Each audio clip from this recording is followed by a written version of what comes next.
ॐ अज्ञानतिमिरान्धस्य ज्ञानाञ्जनशलाकया चक्षुरुन्मिलितं येन तस्मै श्रीगुरवे नमः। वाञ्छाकल्पतरुभ्यश्च कृपा सिन्धुभ्येव च पतितानां पावनेभ्यो वैष्णवेभ्यो नमो नमः। नमो महावदन्याय कृष्णप्रेमप्रदायते कृष्णाय कृष्णचैतन्य नाम्ने गौरत्विषे नमः। हे कृष्ण करुणा सिंधो दीनबंधो जगत्पते गोपेश गोपिका कांत राधा कांत नमोस्तुते। तप्त कांचन गौरांगी राधे वृंदावनेश्वरी वृषभानुसुते देवी प्रणमामि हरिप्रिये। वृंदाये तुलसी देव्यै प्रियायै केशवस्य च कृष्ण भक्ति प्रदे देवी सत्यवत्यै नमो नमः। श्री कृष्ण चैतन्य प्रभो नित्यानंद श्री अद्वैत गदाधर शिवसदि गौर भक्त वृंद। हरे कृष्णा कृष्णा कृष्णा हरे हरे, हरे राम राम राम हरे हरे। हरे कृष्णा। सर्वप्रथम मैं अपने गुरुपाद पद्म ओम विष्णुपाद अष्टोत्तर शत श्री श्रीमद् भक्तिवेदांत माधव गोस्वामी महाराज के चरण कमलों में अनंत कोटि दंडवत प्रणाम ज्ञापन करता हूं। हम लोग श्रीमद् भगवद गीता का जो तृतीय षष्ठक है हमारा 13वें अध्याय से और 18वें अध्याय तक, इसका सार संक्षेप में हम श्रवण कर रहे हैं कि किस प्रकार से ये ज्ञान योग षष्ठक 13वें अध्याय से आरंभ होकर और 18वें अध्याय तक पहुंचता है। क्या इन अध्यायों के बीच में क्या आपस में संबंध है? तो हम लोग यहां चर्चा कर रहे थे 15वें अध्याय की, जिसमें भगवान ने कहा कि जब तक हमें इस संसार के स्वरूप का अनुभव नहीं होगा कि ये दुखमय है, हम भगवान को जानने का प्रयत्न ही नहीं करेंगे। और बिल्कुल ठीक बात भी है। जब हमें ये संसार अच्छा लग रहा है, सुख मिल रहा है, खाने पीने को है, तो भगवान की क्या जरूरत है? बात तो लॉजिकल सी है, लेकिन वास्तविकता यह है कि संसार सुखमय है नहीं। ये बात हमको समझ में बहुत मुश्किल से आएगी। किसी किसी भाग्यवान जीव को इस समझ में आ जाता है, किसी को जल्दी आ जाता है, किसी को बाद में आता है, किसी को आता ही नहीं है। जिससे हम अपना संबंध मान रहे हैं वो केवल हमको क्षणिक सुख देता है, और वही हमारे दुखों का उत्पत्ति स्थान है। यही संस्पर्शजा भोगा दुख योने एवते। जहां से हमको विषय और इंद्रियों के मिलने से सुख मिल रहा है, वही हमारे दुखों का स्थान है। ये जो जन्म मृत्यु जरा व्याधि दुख दोषानुदर्शनम कहा था भगवान ने 13वें अध्याय में, कि जन्म मृत्यु जरा व्याधि ये दुख हैं। जन्म लेने में कितनी तकलीफ होती है। बच्चा मां के पेट में उल्टा लटका होता है, तड़पता है, भगवान से प्रार्थना करता है कि इस नरक से मुझे बाहर निकालो। वो नरक है बिल्कुल गर्भ के अंदर। कितने कीड़े काटते हैं उसको अंदर, जब उसके अंदर शरीर में चेतना आ जाती है तो कितने कीड़े काटते हैं उसको, सब अनुभव होता है। वो जन्म में मृत्यु से भी अधिक भयंकर दर्द होता है। जन्म के समय भयंकर दुख होता है। मृत्यु और जरा बुढ़ापा प्रत्येक व्यक्ति को आना है, और व्याधियों की तो भरमार है आजकल, कोई लिमिट ही नहीं है। तो इस तत्व को बहुत गंभीरता से जानकर उसका अनुभव करके ही हम उस नित्य और शाश्वत आनंद की खोज कर सकते हैं, अनुसंधान कर सकते हैं उसका, और करना होगा। भगवान कह रहे हैं कि इस अनुसंधान के 2 उपाय हैं। पहला तो संसार रूपी वृक्ष का छेदन। ये जो वृक्ष, जो हमारी जड़ें हैं, कामना, आसक्ति और ममता, ये तीनों शब्द याद रखिएगा। कामना, आसक्ति और ममता तीनों एक साथ हैं, सूक्ष्म से सूक्ष्मतर होते चले जाते हैं।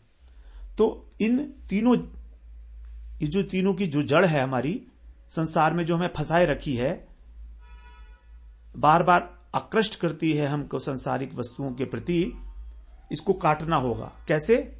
असंग रूपेण दृढ़ेन छित्त्वा, अनासक्ति की तलवार से।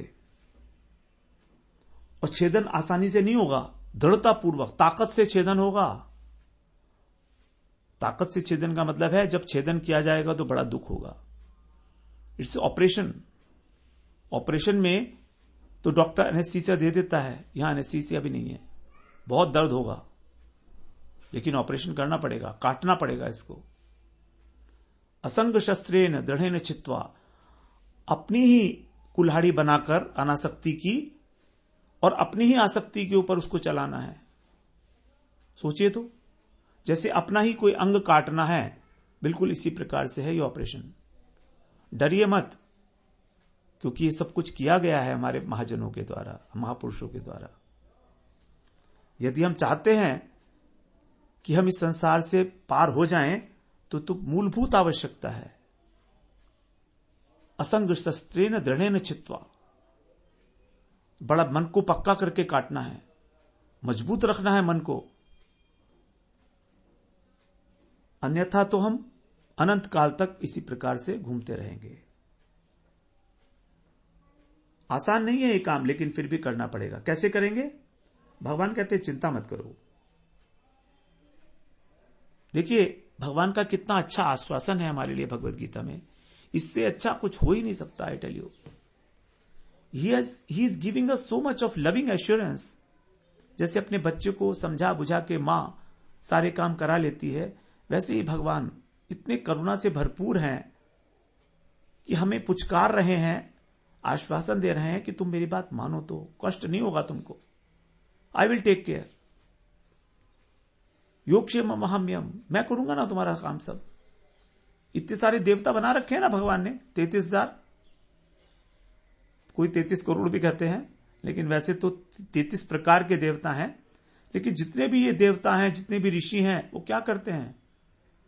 भगवान के सहायक है वो इस सृष्टि के पालन में। और सृष्टि का उद्देश्य क्या है? सभी जीवों को परमात्मा के, भगवान के चरणों में अर्पित कर देना, यह है इस सृष्टि का उद्देश्य। भगवान ने हमको कष्ट देने के लिए सृष्टि की रचना नहीं की है, अपने पास बुलाने के लिए भगवान के पास यही एक माध्यम था हमको। वो अपने पास बुलाना चाहते हैं, वो चाहते हैं हम इस संसार की जंग को जीत जाएं, हारे ना, इसमें से बार बार इसके अंदर पुनरावर्तन ना करें। जैसे एक खेल होता है ना, वो लूडो खेलते हैं बच्चे, तो उसमें लूडो में गोटियां होती हैं, तो गोटियां चलते हैं चलते हैं चलते हैं, फिर जीत जाते हैं अंत में। लेकिन अगर वो गोटी जो है कटती रहे बार बार, और गलत चाल चल दी जाएगी, तो घूमता रहेगा, कभी भी वो अपने स्थान पर, गंतव्य स्थान पर नहीं पहुंचेगी। उसी प्रकार से भगवान हमें गोटी चलने की चाल बता रहे हैं, हाउ टू डू इट। चौपड़ के अंदर बड़ा क्लियर होता है। चौपड़ खेलते थे पहले समय में लोग, उसके अंदर कुछ वो होती थी, गोटियां होती थी, लाल, काली, हरी, नीली टाइप की। तो उसमें कोई भी व्यक्ति किसी भी गोटी को काट भी सकता था, और अपनी गोटी को पक्का भी कर सकते थे आप, और पक्का करने के बाद यदि चाहो तो कच्चा भी कर सकते थे। दोनों बातें थी। तो बिल्कुल वही है कंसेप्ट। यदि हम अपनी चाल ठीक तरीके से नहीं चलते हैं, तो हम अनंत काल तक इस चौपड़ के अंदर भटकते रहेंगे गोटियों की तरीके से। लेकिन यदि हमने अपनी चाल पक्की कर दी, गोटी पक्की कर दी, एक विशेष प्रकार की चाल चल के यदि हम अंदर पहुंच गए, तो हमारा गंतव्य स्थान पर पहुंचने में कोई हमको प्रॉब्लम नहीं होगी। तो हमें अपनी गोटी को पक्का करना है भक्ति योग का आश्रय लेकर। तो भगवान कह रहे हैं कि ये जो धारा है संसार की, ये तो अविरल धारा है, चलती ही रहेगी। इसलिए तुमको कुछ नहीं करना है, सिर्फ एक बात मेरी मान लो, तमेव चाद्यम पुरुषम प्रपद्ये यतः प्रवृत्ति प्रस्ता पुराणी। तुम उस आदि पुरुष की, उस परम पुरुष की शरण ले लो। तम एव, यहां पर भी एव लगाया भगवान ने। माम एकम तमेव शरणम गच्छ, तम एव चाद्यम पुरुषम प्रपद्ये, उस आदि पुरुष की शरण ले लो जिससे ये सारी की सारी प्रकृति, संसार प्रसृत हुआ है, उत्पन्न हुआ है। तुम उसकी शरण ले लो, बस इतना करना है। तो यहां पर भगवान ने अपने दो प्रकार के परिचय दिए बड़ी सूक्ष्मता से। एक तो आद्य पुरुष और एक परम पुरुष। परम पुरुष तो है नारायण, परमात्मा, जिनका ऐश्वर्य है वैकुंठ लोक में। गोविंदम आदि पुरुषम तम हम भजामी, इसमें तो दोनों बातें आई हैं, लेकिन यहां पर भगवान ने दो प्रकार के परिचय दिए। एक तो आदि पुरुष नारायण के रूप में, ऐश्वर्य जो भगवान का ऐश्वर्य रूप है, और दूसरा है आद्यम। आद्यम क्या है? आदि रस, समस्त रसों के जो उद्गम स्थान है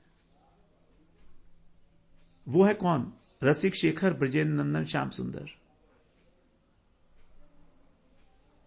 वही है। और दूसरा परिचय है भगवान का नारायण के रूप में, परमात्मा के रूप में। उनसे इस संसार की अविरल धारा प्रभावित हुई है। तमेव यतः प्रवृत्ति प्रस्ता पुराणी, और उसका फल भी यहीं पर बता दिया भगवान ने एक ही श्लोक में, चौथे श्लोक में, 15वें अध्याय के। बड़ा महत्वपूर्ण श्लोक है चौथा, जहां से कभी पुनरावर्तन नहीं होगा, लौट के नहीं आओगे इस संसार में दोबारा। यह है करुणा भगवान की। यस्मिन गता न निवर्तन्ते भूयः ततः पदम तत् परिमार्गितव्यम यस्मिन गता न निवर्तन्ति भूयः। बड़े प्यारे शब्द हैं भगवान के, बड़े बहुमूल्य शब्द। एक ही श्लोक में भगवान ने अपने दो परिचय देते हुए धाम की प्राप्ति भी बता दी। लेकिन आपको परिमार्गितव्यम, अच्छे प्रकार से अनुसंधान करना होगा। इस संसार की आसक्ति को काटते हुए, दृढ़ेन छित्वा, छित्वा का मतलब है काटते हुए, काटकर नहीं, काटते हुए। काटना तो बहुत मुश्किल है, कटेगा तो उनकी कृपा से, लेकिन काटने का प्रयास करना है। तो प्रयास और कृपा, क्रिया और कृपा जब साथ साथ चलेंगे तब हमें धाम की प्राप्ति है। इस प्रकार एक श्लोक में ही उन्होंने अभिधेय और प्रयोजन तत्व का निरूपण कर दिया। अभिधेय तत्व क्या है? संसार का छेदन और भगवान की शरणागति, और प्रयोजन है परम धाम की प्राप्ति। लेकिन ये सब किस संबंध तत्व अभी तक नहीं आया। इसी अभिधेय तत्व को भगवान ने फिर 5वें अध्याय में विशेषता से बताया। निर्माण मोहा जित संग दोषा अध्यात्म नित्ता विनिवृत्त कामा, विस्तृत रूप से बताया एक ही श्लोक में। लेकिन जीव का परिचय, जीव और भगवान के संबंध का परिचय अभी तक नहीं हुआ। तो अब जीव का परिचय दे रहे हैं, जिसके द्वारा यह परम धाम भगवान का प्राप्त होने योग्य है। न तद भासयते सूर्यो न, वो तो धाम का ममैवांशो जीव लोके जीव भूते सनातन है। सबसे इंपॉर्टेंट श्लोक इस अध्याय का, माइलस्टोन श्लोक। भगवान कह रहे हैं कि तुम मेरे ही तो अंश हो, मेरे ही नित्य अंश हो, तुम हमेशा से है। अर्थात उसकी भगवान से भिन्नता भी है और अभिन्नता भी है। उसकी सत्ता भगवान की सत्ता से है, लेकिन वो अलग है। और इस प्रकार से उसका एक कर्तव्य यही है कि वो भगवान की सेवा करे, क्योंकि सनातन है, नित्य है। नित्य का मतलब क्या है? हमेशा से है। अब ये अंश अपना संबंध भूल गया है भगवान से कि मैं अंश हूं उनका, और प्रकृति ने जो हमको शरीर दिया है इसके अंदर आसक्त हो गया। प्रकृति के द्वारा जो संसार की रचना हुई उसमें आसक्त हो गया। तो ये प्रकृति रूपी जड़ संसार है, इसके मन और इंद्रियों को आकर्षित करता है। मनः षष्ठानि इंद्रियाणि प्रकृति स्थानी कर्षति। जीव का परिचय भगवान पहले दे आए हैं 7वें अध्याय में। जीव भूताम महाबाहो ये इदम धारयते जगत। ये मेरी ही परा प्रकृति है जो अपरा प्रकृति से भिन्न है, अर्थात चेतन है। क्योंकि अपरा प्रकृति अर्थात माया प्रकृति भगवान की जड़ है, और ये जो परा प्रकृति है जीव, ये चेतन है।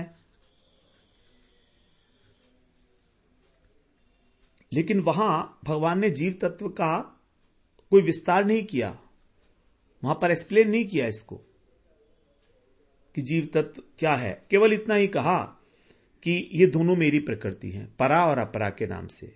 परा मतलब जीव और अपरा माने माया, अर्थात पुरुष और प्रकृति। एतद्यो नीनि भूतानि सर्वाणि इति उपधारय, कि ये जो प्रकृति और पुरुष हैं, इन्हीं यही सभी प्राणियों की उत्पत्ति होती है। अब प्रकृति और पुरुष अर्थात माया और जीव का परस्पर संबंध की चर्चा भगवान 13वें अध्याय में किए विस्तार से। लेकिन जीव से भगवान की चर्चा, जीव से भगवान के संबंध की चर्चा जो है वो नहीं हुई, तो उसे यहां पर किया गया। जीव का प्रकृष्ट रूप से परिचय देना का विशेष प्रयोजन जो है वो यहीं पर उपस्थित हुआ, क्योंकि उस धाम में जाने के लिए जीव को अधिकार तभी मिलता है जब वो संसार रूपी वृक्ष का छेदन कर दे और भगवान के चरण कमलों का एकमात्र आश्रय ले। तो अब जिसको जाना है उस धाम में, उसका विस्तार से यहीं पर परिचय दिया गया। यही है अभिधेय तत्व कि जाने का उपाय क्या है। संसार वृक्ष का छेदन और भगवान के चरण कमलों का आश्रय। भगवान की माया को, अपरा प्रकृति को यह अधिकार नहीं है कि वो उनके सम्मुख जा सके। भगवान की जो माया प्रकृति है, भिन्न प्रकृति है भगवान से, अर्थात जड़ प्रकृति है। इसलिए वेद व्यास जी ने समाधि में देखा कि माया भगवान के पीछे खड़ी है। भागवत में बता रहे हैं, भक्ति योगेन मनसी सम्यक प्रणहिते अमले अपश्यत पुरुषम पूर्णम मायांच तदपाश्रयाम। जब व्यास जी ने भक्ति योग के द्वारा अपने चित्त को अच्छी प्रकार से नियंत्रित कर लिया, संयत कर लिया, तब उन्होंने पूर्ण पुरुष भगवान के पीछे खड़ी हुई माया को देखा। तद अपाश्रयाम, पीछे खड़ी हुई थी माया। प्रथम स्कंद के 7वें अध्याय का 4था श्लोक। तो स्वयं तो उसको यह अधिकार नहीं है कि भगवान के सम्मुख जाए, और जो जीव भगवान की ओर सम्मुख होने के लिए प्रयत्नशील है, उसे भी ये माया इस संसार रूपी अश्वत्थ वृक्ष में आसक्त कर देती है और उसे मैं और मेरा में लगाकर उसकी ऊर्ध्व यात्रा में, भगवान की ओर यात्रा करने में बाधा उपस्थित करती है। ये संसार क्या है? मैं और मेरा। एक धागा, उस धागे के दो छोर हैं। एक छोर का नाम है मैं और दूसरे का नाम है माया। इस एक धागे से ही ये पूरा संसार रूपी जाल बनाया हुआ है। जैसे एक धागे से ही पूरी दरी बुंदी जाती है, पूरा स्वेटर बुन दिया जाता है, उसके दो सिरे होते हैं, मैं और मेरा। बस इन दोनों सिरों को काट दो आप तो संसार छेदन। तो बाधा कैसे उपस्थित करती है वो दूसरे स्कंध में बताया, भागवत में 5वें अध्याय के 13वें श्लोक में। विलज्जमानया यस्य स्थातुमीक्षापथे अमुया विमोहिता विकथ्यन्ते ममहामिति दुर्धिय विलज्जमानया यस्य, भगवान से लज्जा मानकर, जिनसे लज्जित होकर, अर्थात भगवान से बहुत लज्जित होती है, स्थातुम ईक्षा पथे अमुया, उनकी जो दृष्टि है उस पथ में नहीं आती। फिर क्या करती है? विमोहिता, संसार के जो जीव हैं उनको मोहित कर देती है। विकथ्यन्ते, कैसे करती है?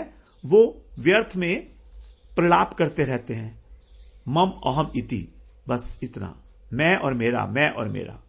तो इस मैं और मेरा बुद्धि के द्वारा वो आपस में प्रलाप करते हैं, आपस में एक दूसरे को बातें करते हैं और मोहित हो जाते हैं भगवान की माया के द्वारा, जो भगवान की सम्मुख ठहर भी नहीं सकती। विलज्जमानया, लज्जित होती है। क्यों भगवान से लज्जित होती है माया? क्योंकि जीवों को कष्ट देती है ना। जैसे एक जेलर है कारागार में, तो माया जेलर की तरीके से है, तो उस जेलर को किसी भी बड़े उत्सव के अंदर नहीं इनवाइट किया जाता। यद्यपि वो एक अधिकारी है, सरकार का ही कार्य कर रहा है, लेकिन उसका कार्य को कोई शुभ कार्य नहीं माना जाता, इसलिए जेलर को सामाजिक उत्सवों में नहीं आमंत्रित किया जाता। उसी प्रकार से माया यद्यपि भगवान की शक्ति है, लेकिन वो भगवान की दृष्टि पथ में आने पर लज्जा का अनुभव करती है, क्योंकि भगवान का अंश जो जीव है उसको कष्ट दे रही है ना। चाहे भले उसका उद्देश्य उस जीव को सुधारना है कष्ट देकर, जेलर का उद्देश्य गलत नहीं होता है। जब वो अपराधी को दंड देता है तो उद्देश्य गलत नहीं है, लेकिन कृत्य तो गलत है ना, काम तो ठीक नहीं है। इसलिए माया जो है भगवान के पीछे रहती है, आगे खड़ी नहीं होती कभी। भगवान ने वैराग्य रूपी तलवार से इस बाधा का छेदन करने के लिए कहा, असंग शस्त्रेण दृढ़ चित्वा। ये जो असंग है यही है तलवार, और छेदना किसको है? मैं और मेरा बुद्धि को। ये मैं हूं, ये मेरा है, बस ये इस बुद्धि को छेदन करना है। तो मनुष्य ने यदि अपनी इस संसार आसक्ति को काट लिया, अब फिर क्या करे? इसलिए कह रहे हैं भगवान कि हमें जानना होगा हमारा संबंध क्या है, क्योंकि बिना संबंध जाने प्रेम नहीं होगा। संबंध होगा तभी अपनापन आएगा। संबंध होने के लिए कुछ सजातीय का अनुभव आवश्यक है, कुछ सिमिलैरिटीज होनी चाहिए। जैसे दो लगभग एक सी सोच वाले जो व्यक्ति हैं, उन्हीं का आपस में मित्रता होती है। उसी प्रकार भगवान और जीव का अंश अंशी का संबंध है। इस बात को जानना होगा। जैसे एक तो जल की बूंद है और एक समुद्र है, दोनों स्वरूपतः जल हैं, लेकिन बूंद के जल में, अर्थात बूंद के जल के अंदर जो अवयवों का अनुपात है वही समुद्र के विशाल जल राशि में है, H2O, 2 अंश हाइड्रोजन के और 1 अंश ऑक्सीजन का। लेकिन समुद्र बहुत बड़ा है, बूंद बहुत छोटी है। तो सादृश्यता यह है कि दोनों का अनुपात एक है, दोनों का धर्म एक है, चेतन तत्व है दोनों, लेकिन परिमाण में एक विभू है और एक अणु है। जीव अणुचित है, भगवान विभूचित है। परिमाण का भेद है। जैसे सूर्य ज्योति का पुंज है, अंशी है, और प्रकाश का एक परमाणु उसका अंश है। अब दोनों ही प्रकाश स्वरूप है। उसी प्रकार से भगवान और जीव का संबंध है। जीव भगवान के बिना नहीं हो सकता, बूंद सागर के बिना नहीं हो सकती, प्रकाश का एक कण सूर्य के बिना नहीं हो सकता। तो जब से सूर्य है तब से ही प्रकाश का कण है, जब से समुद्र है तब से ही बूंद भी है, जब से भगवान है तब से ही जीव भी है। नित्य है दोनों, सनातन है। जैसे सूर्य लोक में विराजमान है, लेकिन उसका जो प्रकाश का कण है वो छिटक कर पृथ्वी पर आ गया। सूर्य लोक में विराजमान है। अब उस सूर्य का एक प्रकाश का कण छिटक गया और छिटक के पृथ्वी पर आ गया। उसी प्रकार से भगवान अपने नित्य वैकुंठ धाम में, गोलोक धाम में विराजमान है और उनका एक क्षुद्र अंश जीवात्मा इस जन्म मृत्यु रूप जगत में आकर भटक गया। ये केवल उदाहरण दिया गया है। तो वहां पर वो प्रकाश का जो कण है वो सूर्य के पास जाकर उसकी सेवा नहीं कर सकता, लेकिन यहां पर जो जीव है वो उस धाम में जाकर भगवान की सेवा कर सकता है। तो क्योंकि कोई भी उदाहरण संपूर्णता से नहीं अप्लाई होता है, लौकिक उदाहरण अलौकिक वस्तु पर अप्लाई नहीं होता है, लेकिन कुछ अंशों में हो जाता है। तो भगवान की सत्ता पूर्ण है, सतचित आनंदमय है ना, पूर्ण सत्ता, पूर्ण चेतना और पूर्ण आनंद। जबकि जीव की सत्ता सीमाबद्ध है। जीव एक स्थान पर एक समय में हो सकता है, भगवान सर्वव्याप्त हैं और हमेशा व्याप्त हैं। तो भगवान एक ही समय में सब जगह हो सकते हैं क्योंकि वो सर्वव्याप्त हैं, लेकिन जीव सीमाबद्ध है। जीव की जो चेतना है, जीव का जो ज्ञान है वो अपूर्ण है। भगवान सर्वज्ञ है, जीव अल्पज्ञ है। भगवान का आनंद पूर्ण है, वो आनंद के भंडार हैं, लेकिन जो जीव का आनंद अंश है वो माया के द्वारा आवृत है। इसीलिए जीव को उस परमार्थिक आनंद, परमानंद की उपलब्धि नहीं है। जो अवास्तविक आनंद है, जो वास्तविक आनंद है, उसके आभास को अर्थात विषय इंद्रिय सुख को वो आनंद मान लेता है। माया के कारण विषय और इंद्रियों से हमें जो सुख मिलता है हम उसको आनंद मान लेते हैं, लेकिन वो उस आनंद का आभास है, विकृत प्रतिफलन है, उल्टा। ये वाला जो सुख है ये परिणाम में दुख वाला है, और वहां का जो आनंद है वो परमानंद है, अपने आप में पूर्ण है। इसी कारण, इसका कारण यह है कि 14वें अध्याय में जो वर्णन किया माया का, रजोगुण और तमोगुण, यह है माया की अविद्यावृत्ति। इसी के कारण जीव इस संसार में फंसा हुआ है, अविद्यावृत्ति के कारण। आवरणात्मिका वृत्ति तमोगुण की और विक्षेपात्मिका वृत्ति रजोगुण की। तमोगुण ने आवरणात्मिका वृत्ति से जीव का स्वरूप ढक लिया कि तुम भगवान के अंश हो, ये ढक लिया। और विक्षेपात्मिका वृत्ति ने कहा कि तुम संसार के सेवा हो, संसार की सेवा करो, संसार के अंश हो, तुम शरीर हो, आत्मा नहीं हो। शरीर में आसक्त कर दिया, संसार में आसक्त कर दिया। लेकिन वही माया अपनी विद्यावृत्ति अर्थात सत्वगुण का आश्रय लेकर शरीर और आत्मा में पृथकता का अनुभव करा देती है। माया की दो वृत्तियां हैं, विद्या और अविद्या दोनों। तो विद्यावृत्ति भी माया की ही है, सात्विक ज्ञान। इस संसार से अनासक्त करा देगी माया हमको अपनी विद्यावृत्ति के द्वारा, लेकिन वास्तविक आनंद की अनुभूति नहीं करा सकती, क्योंकि वो भी सत्वगुण है, माया के अंदर ही है।